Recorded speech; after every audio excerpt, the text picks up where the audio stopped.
Hi, my name is Caleb Paulson, and today I'm talking about the Foreign Corrupt Practices Act, also known as the FCPA. The FCPA was signed into law in 1977 by then-President Jimmy Carter. It was created in response to an SEC investigation that showed that over 400 U.S. companies had made questionable or illegal payments totaling over $300 million to foreign public officials. The FCPA was created to help regain public confidence in the U.S. commerce system. The FCPA, as written, is about 16 pages of technical jargon and legal nonsense that covers definitions, violations, and penalties for those violations. When it really boils down to it, the FCPA is all about preventing corruption and bribery in international commerce. The Act prohibits paying bribes, monetary or otherwise, to public officials.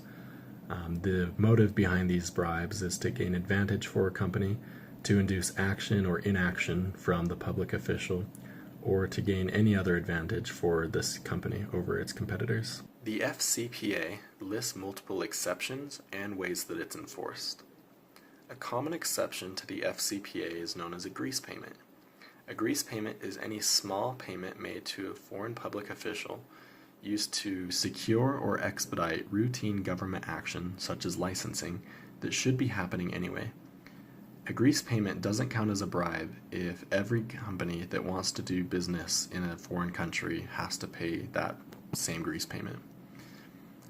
For the enforcement of the FCPA, both the Department of Justice and the Securities Exchange Commission have their part to play.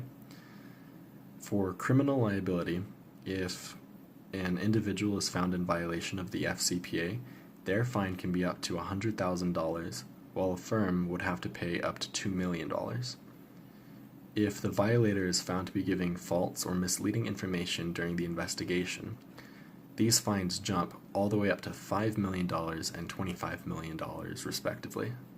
Now you might be asking yourself, how does the Foreign Corrupt Practices Act affect me?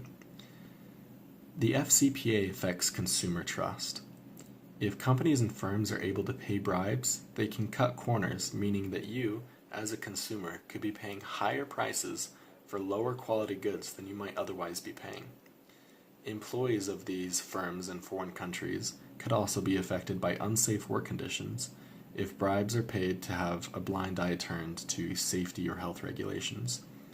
This also applies for the externalities of production, such as pollution or unsafe waste management.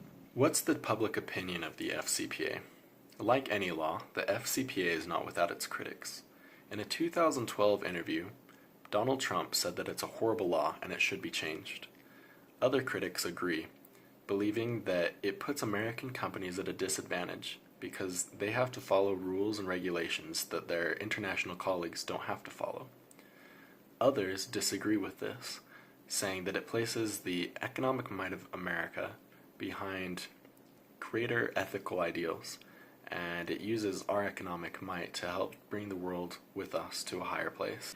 In conclusion, the FCPA was written and signed into law to stem the flow of bribery and other corrupt practices from U.S. companies into international commerce. It's enforced by both the Department of Justice and the Securities Exchange Commission, and depending on one's opinion of the act, the fines for violating it are either overly stifling or just heavy enough to be a good deterrent. It's unlikely that a private citizen will see much day-to-day effect of the FCPA, but as a business owner, it's important to be mindful of payments and gifts to foreign public officials. Don't do bribery. It's bad.